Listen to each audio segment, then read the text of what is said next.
السلام علیکم ورحمۃ اللہ وبرکاتہ۔ الحمدللہ رب العالمین والصلاة والسلام علی سید الانبیاء والمرسلین، اما بعد۔ جی محترم پیارے بھائی، محبوب آپ کا حلق اور کسر کے متعلق سوال ہے۔ تو میرے بھائی، حلق یا کسر ان دونوں میں سے ایک کروانا یہ عمرے کے واجبات میں سے ایک واجب ہے۔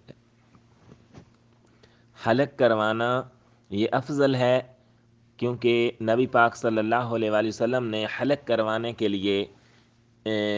والے کے لیے 2 یا 3 مرتبہ دعا کی ہے۔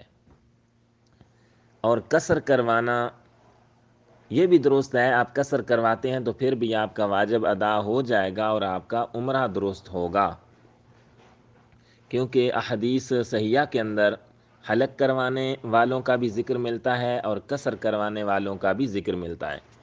اب آپ کا یہ سوال ہے کہ اگر ایک دن ہم نے اس طرح پھروا دیا، دوسرے دن دوبارہ عمرے کا پروگرام بن جائے تو پھر کیا کرنا چاہیے؟ تو میرے بھائی، دوبارہ اس طرح پھروانا چاہیے، کیونکہ آپ اگر اس طرح نہیں پھروائیں گے تو واجب ادا نہیں ہوگا، اگر واجب ادا نہیں ہوگا تو پھر عمرہ نہیں ہوگا۔ لہٰذا دوبارہ اگر عمرہ کرنا ہے تو دوبارہ سر کے اوپر اس طرح پھیرنا پڑے گا۔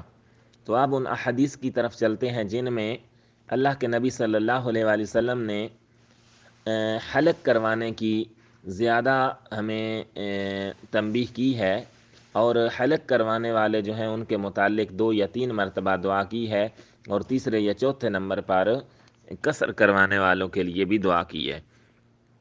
عبداللہ ابن عمر رضی اللہ تعالیٰ عنہ سے مروی ہے کہ رسول اللہ صلی اللہ علیہ وآلہ وسلم نے فرمایا ان رسول اللہ صلی اللہ علیہ وسلم قال اللہم ارحم المحلقین، کہ اے اللہ حلق کروانے والوں یعنی بال منڈوانے والوں کے اوپر رحم فرما۔ قالوا والمقصرین یا رسول اللہ، تو صحابہ نے عرض کیا یا رسول اللہ، کسر کروانے والوں کے متعلق کیا حکم ہے؟ یا رسول اللہ، جو کسر کرواتے ہیں، جو بال کٹواتے ہیں، ان کے لیے کیا ہے؟ تو آپ صلی اللہ علیہ وآلہ وسلم نے فرمایا قال اللہم ارحم المحلقین، دوبارہ آپ نے فرمایا کہ اے اللہ حلق کروانے والوں پر رحم فرما۔ قالوا والمقصرین یا رسول اللہ، یا رسول اللہ کسر جو کرواتے ہیں ان کے لیے کیا حکم ہے؟ تو اللہ کے نبی صلی اللہ علیہ وآلہ وسلم نے فرمایا قال والمقصرین، آپ نے فرمایا اور بال کٹوانے والوں پر بھی، یعنی اس حدیث میں 2 مرتبہ اللہ کے نبی صلی اللہ علیہ وآلہ وسلم نے بال منڈوانے والوں کے لیے یعنی حلق کروانے والوں کے لیے دعا کی ہے، اور تیسری مرتبہ کسر کروانے والوں یعنی بال کٹوانے والوں کے لیے دعا کی ہے۔ تو اس سے یہ ثابت ہوتا ہے کہ حلق کروانا افضل ہے اور کسر کروانے کی بھی اجازت ہے، جائز ہے۔ صحیح بخاری کی ایک روایت میں یہ اضافہ ہے وقال لیث حدثنی نافع رحم اللہ المحلقین مرۃ او مرتین، قال وقال عبید اللہ حدثنی نافع وقال فی الرابعۃ والمقصرین۔ یہ حضرت لیث نے نافع سے روایت کی ہے کہ آپ نے 1 یا 2 مرتبہ رحم اللہ المحلقین کہا ہے۔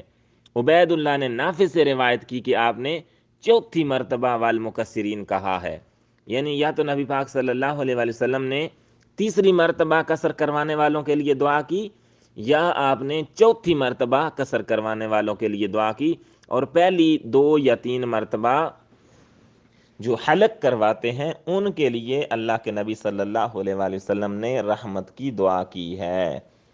تو اس سے کیا پتہ چلا کہ حلق کروانا یہ افضل ہے، زیادہ اجر اور ثواب کا باعث ہے، لیکن کسر کروانے سے بھی عمرہ ہو جاتا ہے۔ تو اب کسر کے متعلق ایک اور سوال لوگ کرتے ہیں کہ کیا یہ عورتوں کی طرح کینچی سے 1-2 ٹک لگانے سے بھی واجب ادا ہو جاتا ہے؟ نہیں میرے بھائی، اس طرح واجب ادا نہیں ہوگا۔ یہ حکم جو عورتوں کے لیے ہے وہ آج کل مرد بھی اس کے اوپر عمل پیرا ہیں، حالانکہ اللہ کے نبی صلی اللہ علیہ وآلہ وسلم نے عورتوں کے ساتھ مشابہت کرنے سے منع کیا ہے، ایسے لوگوں پر لعنت کی ہے، لیکن پتہ نہیں کدھر سے لوگ مسئلہ نکال لیتے ہیں، ہلکے سے 1-2 کینچی کے ساتھ ٹک لگائے، چلو جی واجب ادا ہو گیا۔ ایسا نہیں ہوتا میرے بھائی، جو مرد حضرات ہیں ان کو یا حلق کروانا ہے یا کسر کروانا ہے، اور جو عورتیں ہیں وہ صرف قصر کروائیں گی، اپنے بالوں کو آخر سے کاٹیں گی۔ واللہ اعلم بالصواب۔ السلام علیکم ورحمۃ اللہ۔ السلام